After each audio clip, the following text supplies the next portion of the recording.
চলো আজকে বানিয়ে দেখাচ্ছি তোমাদের সবথেকে ইজিয়েস্ট, সবথেকে কম খরচের মধ্যে আর সবথেকে কম টাইমের মধ্যে বানানো একটা রেসিপি। নিয়ে নিচ্ছি শশা। শশা খেলে কিন্তু অনেক ফাস্ট ওয়েট লস হয়। এই রেসিপিটা কিন্তু ওয়েট লসে ফাস্ট হেল্প করবে। ডায়েট করছি মানে আমি না খেয়ে থাকবো সেরকম কিন্তু নয়। ডায়েটে যদি তুমি না খেয়ে থাকো সেই ওয়েটটা সাস্টেনেবল থাকে না, ওজন আবার গেইন হয়ে যায়। বাট খেয়ে দিয়ে যেকালে তুমি 20 ডেজে 7 কেজি লস করতে পারবে, তাহলে কেন আমি না খেয়ে থাকবো? আমি একদম খেয়ে দিয়ে পেট ভরা খাবার খেয়ে ওজন কমাবো। এখানে আমি দই নিয়ে নিয়েছি, দইয়ের সঙ্গে আর নিয়ে নিয়েছি চিড়ে। চিড়েটাকে আমি ভিজিয়ে রেখেছিলাম, আর একদম 2 মিনিটের মধ্যে চিড়েটা ভেজানোর পরেই একদম রেডি। এই রেসিপিটা খুব তাড়াতাড়ি হয়ে যায় জানো। যখন ঘরে একদম টাইম থাকে না, এত কাজের মাঝখানে থাকি, একদম খাওয়ারও টাইম মতো খেতে হবে, নাহলে তো ওজন বেড়ে যেতে পারে। আর বেশিক্ষণ না খেয়ে থাকলে গ্যাসও হয়ে যেতে পারে। তখন আমি এই রেসিপিটা সবসময় বানিয়ে নিই।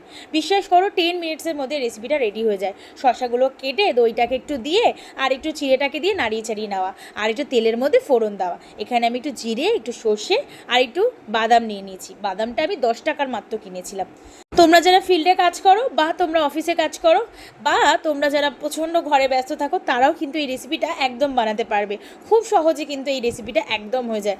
আমার মনে হয় দুনিয়ার সবথেকে ইজি রেসিপি হয়তো এটাই আছে, আর ভীষণ টেস্টি খাওয়া। আর এই গরমের মধ্যে যখন ভাত রুটি এই তরকারি ওই তরকারি খেতে একদম ভালো লাগে না, তখন কিন্তু এই রেসিপিটা খেলে মনটা একদম প্রাণটা জোড়ায়। তো তোমরা আমাকে জানিও কেমন লাগলো রেসিপিটা। এটা কিন্তু একদম ওয়েট লসের রেসিপি। একদম ডায়েটের মধ্যে যদি 70% না হয়, অন্তত 50% কার্বোহাইড্রেট কিন্তু দরকার। তাই এই রেসিপিটা প্রচণ্ড হেলদি, প্রচণ্ড টেস্টি।